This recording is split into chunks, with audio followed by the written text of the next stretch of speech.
Apresentação: Gerson Vassolfi. Agora em Mato Grosso do Sul, 9 horas e 9 minutos, nós estamos entrando na segunda hora do jornal CBN Campo Grande. CBN Direito. Vamos à primeira entrevista ao vivo desta terça-feira no CBN Direito de hoje. As discussões sobre a regulamentação das redes sociais. Esse é o assunto do CBN Direito desta terça-feira. E para falar sobre isso, está aqui com a gente no estúdio da Rádio CBN Campo Grande, o advogado e especialista em direito digital, Rafael Chaia. Doutor, muito bom dia, obrigado por vir à Rádio CBN Campo Grande esclarecer esse assunto com a gente. Bom dia a todos. Doutor, então nós vemos aí, né? Vamos começar falando sobre esse assunto, atualizando o ouvinte. O assunto, então, da regulamentação das redes sociais já foi parar no STF, já tem, então, em aspecto essas discussões. Como que o senhor está avaliando, primeiramente, essas discussões lá no STF? Vamos lá. Essa discussão já está rolando há algum tempo. Foi inicialmente com a tentativa de regulação pelo projeto de lei 2630. O Congresso rejeitou. O STF trouxe para si, né, vamos dizer assim, a responsabilidade pelo assunto. E agora estão discutindo por meio de 3 ações, se não me falha a memória, uma forma de buscar regulamentar as redes sociais. São 2 ações envolvendo questões relacionadas ao Orkut ainda, para você ter uma noção. Nossa. E uma relacionada à inconstitucionalidade ou não do artigo 19 do Marco Civil, que é a Lei 12.965 de 2014. Só que o que chama atenção, e a gente costuma fazer esse alerta, é que eles estão discutindo uma regulamentação da internet. Eles usam muito o argumento de que a internet não é uma terra sem lei e precisa de uma regulamentação. Só que essa regulamentação já existe, se chama Marco Civil da Internet. E junto com o Marco Civil, quando a gente chama uma lei de marco, a gente está falando que esse marco legal ele representa a construção de uma base sobre a qual você vai trabalhar. Junto com o Marco Civil, você já tem outras leis em vigor também hoje no Brasil. Código Civil, Código Penal, CLT, que todos podem ser aplicados. Então, mais do que discutir uma regulamentação, o que eles poderiam estar discutindo de repente seria um aperfeiçoamento. Seria trazer melhores instrumentos, ou instrumentos mais atuais. Só que não é isso que a gente tem visto. A gente vê esse argumento muito da regulamentação, mas como pano de fundo o que a gente percebe é que, na verdade, eles querem uma responsabilização. E aí a gente tem alguns problemas. Essa é a minha pergunta, doutor. A gente já volta nesse assunto sobre como está a atuação no STF, mas antes, só para explicar para quem está nos ouvindo, o que quer dizer regulamentação das redes sociais? O que eles querem dizer com isso? Eles querem criar regras, eles querem criar regulamentos. Eles partem do princípio que a internet hoje não tem regras. E isso não é verdade. Se você buscar, por exemplo, ações dentro do judiciário antes do próprio Marco Civil, antes de 2014, nós já temos ações do judiciário, da Polícia Civil, da Polícia Federal, que datam aqui no Brasil de 1998. Nós já temos operações da Polícia Federal que ocorreram na virada do século. Então, é impossível você ter ações do Poder Judiciário se não houvesse um regulamento mínimo já presente no nosso ordenamento jurídico. Ou seja, a gente entra meio que num paradoxo. Eles falam assim, tem que regular as redes, porque as redes não têm regulamentação. Mas se não tem regulamentação, com base em que, então, a gente tem visto mais de 20 anos de decisões do Poder Judiciário? Nós temos regulamentação, nós temos o Marco Civil, nós temos a Lei Geral de Proteção de Dados, nós temos o Marco Legal de Startups, nós temos o Código Civil, nós temos o Código Penal, nós temos o Código de Defesa do Consumidor, nós temos o Decreto 7962, que regula o comércio eletrônico no Brasil, que é de 2013. Ou seja, nós já temos um conjunto de normas que regula a internet. Só que o que a gente vê é que o foco hoje, como eu já falei, não é querer criar um regulamento para a internet. O regulamento já existe. O que nós precisamos, às vezes, é um aperfeiçoamento do próprio Poder Judiciário para melhor aplicar esses instrumentos, um aperfeiçoamento de alguns desses instrumentos que nós temos, que já possuem algum tempo, mas também pensar que o objetivo hoje, como eu falei, não é regular. Eles querem criar realmente uma forma de responsabilizar. E eles querem jogar essa responsabilidade para quem? Para os provedores de aplicação. Eles querem que as páginas, as redes sociais, sejam responsáveis pelo conteúdo que é publicado. O resumo da ópera é esse. Então, se eu tenho uma empresa no Brasil, uma rede social no Brasil, vamos supor, como a X, e eu sou responsável por tudo que os outros postam também, seria isso? O objetivo é exatamente esse. A Porque ideia... o senhor deu, aqui quando a gente estava conversando antes da entrevista, o senhor deu o exemplo do YouTube, né? São Sim. vários minutos recebidos de uma vez na plataforma e ela seria então responsabilizada. Exato. A ideia é exatamente essa. Eles querem que a plataforma seja diretamente responsável. Qual é a regra que nós temos hoje? A regra que nós temos hoje é do artigo 19 do Marco Civil. Quem responde pelo conteúdo publicado na internet? O usuário. Ponto. Você publicou, você é responsável. Certo. Isso está de acordo com o próprio artigo 5º, inciso 4 da Constituição. É garantida a liberdade de expressão, sendo vedado o anonimato. Por que você veda o anonimato? Porque se você cometer uma injúria, uma calúnia, uma difamação, uma apologia ao crime, uma incitação ao crime, uma discriminação, uma ameaça, você vai responder por isso. Se você cometer dano moral a alguém, você vai responder por isso. Então você já tem um regulamento ali por trás. Então o artigo 19 fala, quem é responsável é o usuário. Podendo ser responsável a empresa, então o Marco Civil já prevê a responsabilidade da empresa. Então ela não exclui a responsabilidade da empresa. Não exclui. Podendo ser responsável a empresa, se tiver uma ordem judicial para excluir o conteúdo e a empresa descumprir. Então você fez uma postagem a meu respeito. Eu entro com uma ação, estou te processando. E aí para o juiz eu já peço, eu quero também que delete a postagem que ele fez. Porque o Marco Civil ele prevê exclusão de conteúdo. Ele não prevê exclusão de conta. Quero que ele exclua a postagem. O juiz vai chegar para a rede social e vai falar, o negócio é o seguinte, ele está sendo processado e eu quero que vocês deletem essa postagem aqui. Vai identificar com a URL, com todos os detalhes. A rede social vai lá e derruba a postagem. Pronto. Não acontece nada. Agora, se ela chegar e falar assim, não vou derrubar, aí beleza. Aí ela passa a ser responsável solidária. E é interessante porque a gente já tem decisões desse tipo que datam de antes do Marco Civil da internet. Essa disposição do Marco Civil ela foi construída com base na jurisprudência que já existia. Casos como, por exemplo, o caso Nissim Orfali, que entrou com uma ação contra o Google por conta do YouTube. Era um vídeo dele, a família pediu para excluir o vídeo, o YouTube se negou. O que aconteceu? O Google foi condenado e teve que pagar a indenização. Então, assim, já existe essa forma de responsabilizar a empresa. Só que eles querem simplesmente pegar e passar essa responsabilidade direto para a rede social. Tirar do judiciário e dar poder de polícia para a rede social poder decidir o que pode ou não ser publicado. Isso, uma decisão como essa, doutor, de responsabilizar a plataforma por todos os conteúdos, isso faria com que algumas saíssem do Brasil? O senhor acha que traria essa visão para o empresário de retirar mesmo a plataforma do país? Plenamente possível, como já aconteceu antes.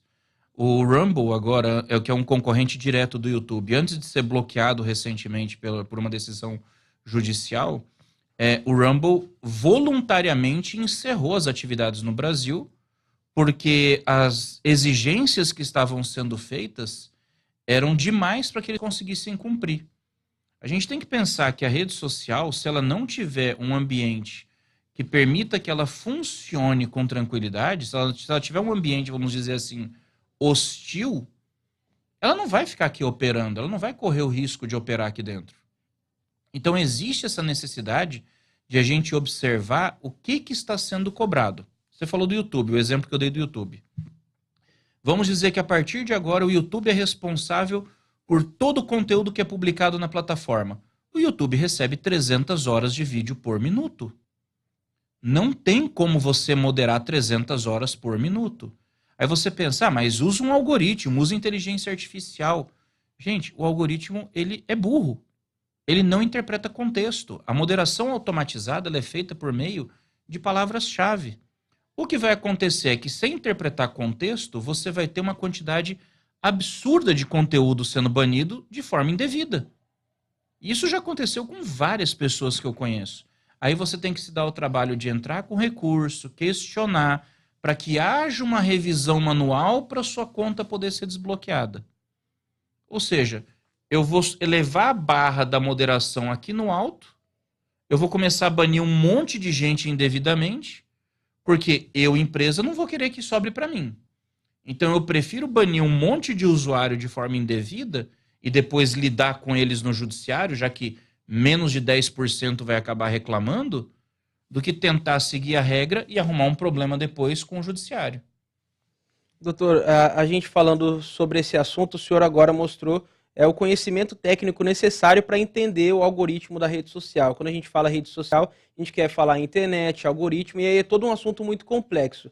Essa discussão que ocorre hoje no STF, ela está sendo feita por pessoas que também têm esse conhecimento técnico? As pessoas que discutem esse assunto hoje, elas têm o conhecimento necessário para determinar como vai ser feita essa regulamentação? Sendo bem sincero, infelizmente não. Eu assisti já alguns vídeos do julgamento que está acontecendo e eu já vi ali, por exemplo, gente confundindo URL com conteúdo. Eu vi gente ali confundindo o algoritmo com um modelo de inteligência artificial, sendo que uma inteligência artificial é um modelo de aprendizado de máquina. Um algoritmo ele está em um outro nível, pode ser simplesmente uma questão de Big Data. Essa é uma questão que é muito delicada, dada a complexidade do tema. E a gente nem pode cobrar que as pessoas tenham esse conhecimento. Não dá para você cobrar que o julgador tenha esse conhecimento. O cara dedica muitas vezes a vida inteira para estudar direito. Aí, de repente, ele se vê obrigado a entrar num mundo no qual ele tem que discutir o que é um modelo de aprendizado profundo, o que é deep think, o que é deep learning, o que é um modelo de aprendizado de máquina, o que é um algoritmo de Big Data, o que é um deep fake, como é que funciona a dinâmica de uma rede social. Gente, isso são questões técnicas que têm que ser levadas para uma discussão dentro da sociedade civil. Por que o Marco Civil da Internet deu tão certo? Porque foram 3 anos de consulta pública. O pessoal abriu um site e qualquer pessoa podia contribuir durante 3 anos. Então você teve ali muita gente da área de tecnologia e informação participando. Muita gente do direito informático participando. Você teve o pessoal com o conhecimento técnico para construir uma norma. Agora, quando você traz essa questão para pessoas que não têm esse conhecimento, complica demais. A gente tem hoje, infelizmente, profissionais que não se atualizam, que não sabem a diferença de uma assinatura digital para um certificado digital. E isso é uma questão básica, fundamental. Imagina se vai conseguir entender a diferença de um algoritmo de deep thinking para um deep learning. Ou a diferença de uma inteligência artificial restrita para uma multimodal. Então são coisas que a gente precisa ter cuidado na hora de tomar decisões, porque a gente pode acabar criando uma regulação que engessa a tecnologia e impede o seu desenvolvimento. Então, como o senhor disse, né, não dá pra gente cobrar, lógico que todos tenham esse tipo de conhecimento. Impossível. Mas o que dá pra gente cobrar é que essa discussão seja feita em um ambiente com especialistas, né? E não num local fechado, onde as pessoas não têm conhecimento necessário. O próprio Marco Civil, no seu artigo 2º, que estabelece os fundamentos, ele fala que a internet tem que ser plural, aberta e participativa. O debate precisa ser amplo, aberto, plural e participativo. Tem que ser aberto para todo mundo participar. Eu tenho que permitir que especialistas possam participar. Eu tenho que permitir que a sociedade civil possa discutir. Eu tenho que trazer as pessoas para propor soluções que sejam execuíveis. Porque, como a gente falou, é muito fácil você vender a ideia de a rede social tem que ser responsabilizada pelo discurso de ódio que nela é publicada. É fácil você vender essa ideia. Só que quando você manda para o como fazer isso, você vai esbarrar no problema. Como eu falei, você tem um volume absurdo de conteúdo sendo publicado todos os dias. Eu vou ter que fazer moderação por meio de algoritmo. O algoritmo, inteligência artificial, não é nem inteligente nem artificial. Ele não interpreta contexto. Eu vou acabar banindo um monte de gente de forma indevida. E aí gera outros problemas. Aí você gera outros problemas, que aí você começa a violar a liberdade de expressão. E aí também, vamos pensar um pouco, vamos pela lógica. Se eu vou colocar esse poder na mão da empresa, eu estou literalmente falando que a empresa, a partir de agora, ela é que escolhe o que vai ser publicado ou não. Ela que vai dizer o que pode ser dito ou não. Ou seja, eu quero responsabilizar a empresa Mas, paradoxalmente, eu estou dando mais poder para a E empresa. retirando a liberdade do usuário, né? Porque eu estou revestindo ela de poder de polícia. Ela passa a ser uma editoria, ela passa a fazer curadoria de conteúdo. Ela vai escolher o que pode ser publicado ou não. Porque é aquela história, se passar alguma coisa que não pode, sobra para ela. Então ela vai pecar pelo excesso. Para não ser penalizada, já vai ter todo um filtro interno muito mais rigoroso. Né? Exatamente. E aí quem é que vai determinar esse filtro? Quem é que determina o que pode ou não ser falado?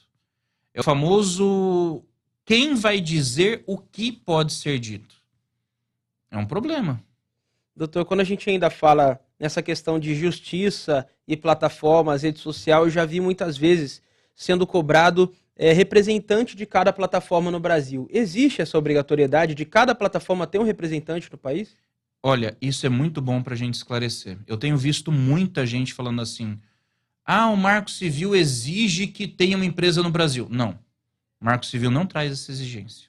Você pode ler todos os artigos do Marco Civil. Você vai encontrar, e o pessoal usa muito como referência, o parágrafo único do artigo 12, que fala das sanções que vão ser aplicadas. Mas esse parágrafo único do artigo 12 ele já foi regulado dentro da LGPD, que é 13.709, e ele é para falar do alcance da legislação de proteção de dados. Ponto. Ele não determina que tem que ter um representante no Brasil. Não existe essa determinação no Marco Civil. Quem fala alguma coisa de representação no Brasil é o artigo 1134 do Código Civil. Se você pegar o artigo 1134 do Código Civil, ele fala lá que a sociedade econômica precisa de representação em território brasileiro, etc. Só que aí entra a questão do aperfeiçoamento que a gente falou. Por que eu não recomendo a aplicação do dispositivo? Porque esse dispositivo, o artigo 1134, é de 2002. O que estava acontecendo em 2002? A gente tinha acabado de sair da internet de escada para a internet ADSL. A gente estava entrando na fase da Web 2, que é Web como Serviço. A gente nem discutia rede social e nem existia o conceito de Big Tech como a gente conhece. Ou seja, é um dispositivo datado. Você vai pegar um dispositivo da época da internet ADSL para querer discutir uma realidade da internet semântica hoje? Por isso que a gente fala, não é questão de regulamento, é questão de aperfeiçoamento. Atualizar o que já existe. Vamos melhorar esse artigo. Porque se você for pegar na prática hoje, a esmagadora maioria dos serviços que operam no Brasil não tem representação no Brasil. E se eu for começar a aplicar essa regra da exigência de representação no Brasil, metade você vai bloquear por falta de representação, a outra metade vai sair por conta porque não vai querer abrir um escritório aqui. Então a gente tem que pensar nisso, até que ponto é exequível a gente exigir de algumas empresas. Seria legal que todas tivessem? Seria, para poder fazer adaptação do termo de uso, com a legislação brasileira, etc. Mas como eu falei, é o tipo de coisa que não dá para você cobrar de todo mundo. Se for cobrar de um, vai ter que cobrar de geral. E aí, meu amigo, você se prepara para sair bloqueando tudo. Inclusive algumas plataformas de cassino que têm sido muito frequentadas por usuários no Brasil. Tem muita plataforma como Tigrinho, essas coisas, que não tem representação no Brasil. Deveria ser bloqueada, então. E aí? Movimenta todo um mercado ali e não é responsabilizada da forma que deveria. Né? Exatamente. Doutor, agora só aproveitando a sua participação aqui com a gente hoje, já partindo para o final da nossa entrevista, a gente já falou sobre regulamentação, então essa responsabilização, né, toda essa nova discussão que está sendo ainda realizada no Superior Tribunal Federal, mas falando sobre o usuário rapidinho para pegar a visão do senhor. Hoje, com todas essas leis sendo feitas, atualizadas, como que o senhor vê hoje o usuário? Como que ele está hoje em relação à segurança na internet? Ele toma o cuidado que deveria? Ele está se atualizando? Como que o senhor enxerga esse cenário? O usuário, ele se informatizou, vamos colocar assim, ele foi para o digital sem estar completamente pronto. Isso é uma realidade. A Anatel publicou uma pesquisa em setembro de 2023 que mostra que 76% dos usuários hoje não sabem usar a internet de forma segura. Então falta uma coisa chamada letramento digital. As pessoas têm que saber usar a internet de forma segura. Não sair clicando em qualquer link, não sair entrando em qualquer anúncio, tomar cuidado com o tipo de conteúdo que compartilha na internet, o tipo de conteúdo que baixa da internet. A pessoa faz muito download ilegal, vem com vírus, infecta computador, sofre golpe, se torna vítima. E outra coisa, o usuário, ele é a linha de frente no campo da responsabilidade de tudo isso que a gente está falando. A gente tem que entender que no Brasil não existe liberdade sem responsabilidade. Ninguém em sã consciência vai defender discurso de ódio, fake news, crimes informáticos. Ninguém. As pessoas têm que saber que o que elas fizerem na internet vai gerar responsabilidade para elas. Isso também tem a ver com o letramento digital. As pessoas têm que saber que quando usam a internet, elas não podem cometer injúria, calúnia, difamação, ameaça, incitação ao crime, apologia ao crime. Tudo isso gera responsabilidade criminal. Então as pessoas têm que saber que a internet hoje ela é uma extensão do seu dia a dia. Não é terra sem lei mais, né, doutor? Não tem mais isso. Muito tempo. O pessoal, a internet não é terra sem lei. Gente, nunca foi, com tanto de lei que a gente já tem nesse país. O negócio é que as pessoas elas precisam entender que a internet é uma extensão. Você não deve fazer na internet o que você não faria no seu dia a dia. Esse é o ponto. Tá certo, doutor. Muito obrigado pelas informações. Nós conversamos nesta manhã, então, com o advogado especialista em direito digital, Rafael Chay. Ele foi o convidado do nosso CBN Direito desta terça-feira para falar sobre regulamentação das redes sociais ou responsabilização. Se você quer entender esse termo, assista a entrevista completa que vai estar disponível no nosso portal RCN67. Doutor, muito obrigado pela presença e por todas as informações. Eu que agradeço, fico à disposição. Vamos agora ao repórter CBN Notícias Nacionais e já voltamos.